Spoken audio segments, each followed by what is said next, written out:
ば咲くと信じてた。なのに目をつけたのは赤いチェリー目障りなあの子だ。さあピーストルに欲望を詰め込んで落ちるから泣き濡れる水の花。その代償にオスたちは逆らえない。ねえお願いあの子を狂わせて。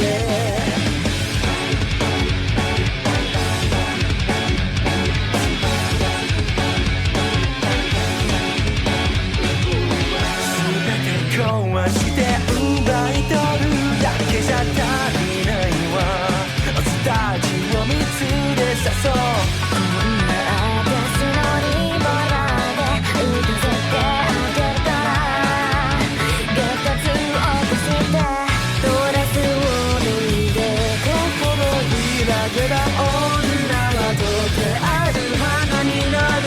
そして怖くに落ちたオスは最後の毒針で踏みしてくれるの。さあピーストルをこの背中に忍ばせて悲劇へと仕上げてく愛の罠。でも静かな仮面の裏読めなくて、ねえどうして私じゃ逃げないの。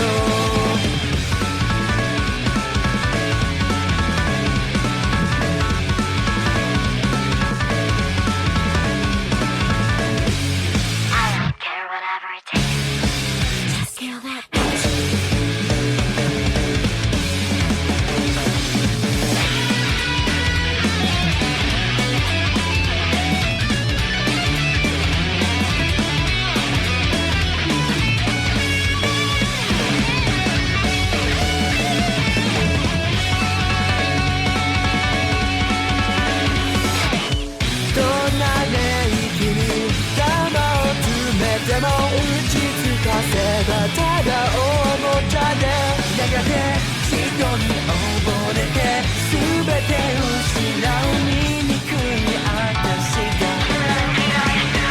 This is my song for tonight. I'm gonna sing this song for my best friend. She means a lot to me. We used to talk for hours, but somehow we'll end up separate ways. But I still do believe